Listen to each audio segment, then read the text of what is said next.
What's going on, everybody? Welcome back to JJD TV. I'm your host Josh, and today we're back for 5 takeaways of the game that we just watched, the first round Pokal matchup, and Borussia Dortmund won 3-0 in a very professional and relatively straightforward performance, but we still need to dive into it, and I've picked my 5 biggest takeaways that I'm going to talk about, and if you guys want to add to any of them and go free right ahead, so in the chat before we get going, just toss in your takeaway. What was your biggest takeaway from today's matchup? I want to hear what you guys basically have to say, because there's going to be a lot of them, and see if they match up with some of mine. So diving right into the first takeaway of the day for you U.S. men's national team fans, I'm heading right there, because I had someone out on Twitter already who tweeted me and said, so Gio is still not in your best 11? And you know what? Today is the type of performance that can argue with me. My first takeaway is Gio Reyna needs to play as an 8/10, wherever you want to play him there, because he was spectacular today. No other word for it. I mean, last year when he played in the 4-2-3-1, so many times he got shifted out on that right attacking mid, that almost diseased right attacking mid, because the person who played there, whether it was Brandt or Gio, was completely invisible. And Gio needed to play through the middle, and we've seen him play there through preseason, playing as that 8 in a 4-1-2-1-2, usually beside someone like Dahoud or Bellingham, and today he was phenomenal. He was on the ball, he was consistently leading to different plays, his passing, his cheeky little touches. He was fun to watch today. It looked like someone who was just playing in their backyard for fun, because the confidence he must have brought from the Nations League, not being maybe overworked by doing like a Nations League and a Gold Cup. He looks refreshed. He looks confident. He's wearing that number 7 jersey very, very well. I think Jadon Sancho would be very proud. He's taken corners. He did pretty much everything that you wanted to do. The chat and the watch long gave him a 9 at halftime, and I pretty much think that rided out after the exceptional pass he had for Haaland for the hat trick. I've been happy. If he's willing to play like this consistently as an 8, could absolutely have a huge shot for the starting 11 in my best 11. We just have so much depth in that midfield, it's hard to really know exactly where you want to go, but Gio did everything right today. Excellent performance from top to bottom, so huge shout out to him, and hopefully we see a little bit more of the same going forward. Going into my second takeaway, I'm going to go just slightly above him from the 8 to the 10, and that's Marco Reus. Basically picking up where he left off at the tail end of last season. Again, both of the balls he had that led to the first 2 goals for Haaland were picture perfect.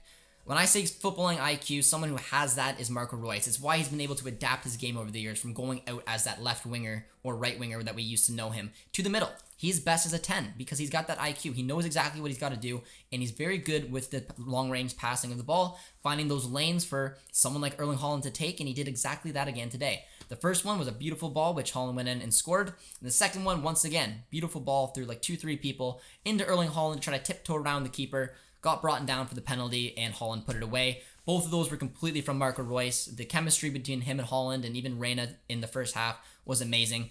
Our chat gave him a 9.5 rating at halftime, and once again, I think that carried out through the majority of the game. He looks confident, he looks healthy, and he looks rested. A big thing as to why he didn't play in the Euros. He looks rested, and hopefully, like I said, can just continue on this form, because that was a great first match from the Pokal, and I was really happy with the chemistry between him and Gio. Third takeaway, again, going with the main 3, and I don't think anyone can go around it. The third takeaway is Erling Haaland. People were like, Josh, why would you want to sell him potentially for 75 compared to 175? That is why. He is a goal scorer. He will do everything in his power to put the ball in the back of the net, and he's our number 1 chance to win stuff. Because if you take him out of that team, man, you're not going to find someone who's as hungry.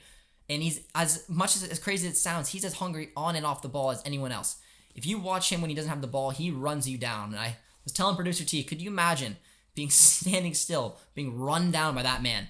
He's a warrior, and that's what I like about him. In first competitive match under Marco Reus, the man puts up a hat trick, and a deserved hat trick. He was excellent today. Finishing was on point, and I think he's gonna have some fun playing behind Reyna in that form and Reus in that form. Even some good passing play when Malen came on the bench. Malen isn't gonna be really one of my takeaways, but I'm gonna kind of introduce him in here. Didn't have a whole bunch of looks. He had a good opportunity to score a goal, didn't quite take it, but he had a little bit of chemistry right off the bat. A couple nice passing plays with Haaland, and hopefully we'll be able to see a little bit more of Malen coming forward when he can get the opportunity to do so, starting the game from the off. But those 3 were really good to watch today. I really enjoyed it, and they're going to be the 3 focal points, hopefully moving forward, to create a little bit of momentum going. Going into my fourth takeaway, it's going to be the formations. As you guys probably noticed, we played the 4-1-2-1-2 for the majority of the game. Then we had a double substitution, which we saw Tigges come off, and we saw in replacement our boy Malen, and then we saw Reus come off for Hazard. That then switched into a 4-2-3-1, where you saw Gio kind of get bumped up to that 10, Hazard out on the right, Malen on the left, Haaland up front. So I said the way that we would see a 4-2-3-1 being played, a formation that Marco Rose is comfortable with, is if you're going to put a player like Malen or even potentially Gio on a wing alongside Hazard with then Reus or Gio in the middle, Haaland up front. And that's exactly what we saw. We didn't see the 4-1-2-1-2 with Malen and Haaland. It's a very adaptable formation. I think it was cool that Marco Rose gave it a chance today to kind of see maybe if there was something there, something that he wants to work with, and at least give them the option to spread the ball wide when they need to, because when you play a 4-1-2-1-2, it's very condensed. So I saw some good things. Saw some good looks. The ball was definitely a lot more out on the wings when we did switch to the 4-2-3-1 from the 4-1-2-1-2. And Malen looked like that's a position from only about 30 minutes of actually being able to watch him that he may be able to play. So that's a good note there to see where Malen will play. Maybe he won't play as that striker we saw him. I mean, I'm sure he will get reps there, but he could equally get as many reps on the wing, and I think Marco Rose proved that to start him there in a 4-2-3-1 on his debut. And then talking about spreading wide leads into my fifth and final takeaway, which is the only real negative thing I saw. Again, a small little shout out to Papadopoulos. I thought he was decent. A lot of you guys thought he looked kind of shaky from time to time. Some questionable decision making, but he's really having to take a step up at this level, playing alongside someone like Akanji. But I did think he was decent, but it was the fullbacks that my final takeaway will focus on today.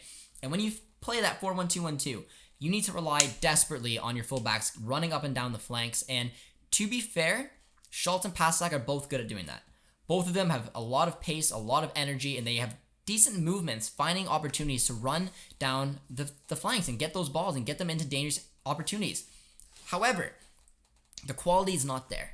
It's not. And that is a big issue we had with Mounié last year, and it's the reason that we miss it, because when we had fullbacks running up and down the flanks like that, we pictured the quality of Guerrero, which we still have, and Hakimi.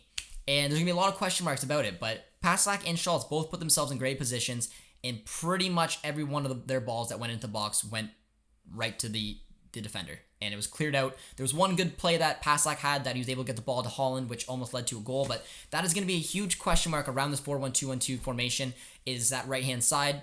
I have no doubt that Guerrero's going to have fun bombing up and down that pitch, but we need to figure it out. Hopefully Mounié can take it, because that position at right back is up for grabs, and whoever it is going to have a better end product, because Paslak and Schultz had decent games. I think the chat gave him about a 5 to 6 rating, because it was average. They did what they could, but it's that final product, and it's the reason that right back will be questioned all season long if we can't find a better end product on that to put the ball where players like Malen, Haaland, Reus need it to be to create and lead to chances. But that was my 5 takeaways, guys, from the first competitive game over in Marco Rose's tenure here at Borussia Dortmund, and it was a win. Not much you can complain about. Those are a couple of notes that I had, but go in the comments, guys. Let me know if there's anything you missed, anything that you noticed, and yeah, looking forward to reading the comments and hearing from you and getting right back and getting ready for our first Bundesliga game of the season against Eintracht Frankfurt. So take care, guys. I appreciate it. If you haven't done so already, be sure to drop a like and subscribe if you're new, and we'll talk to you guys next time.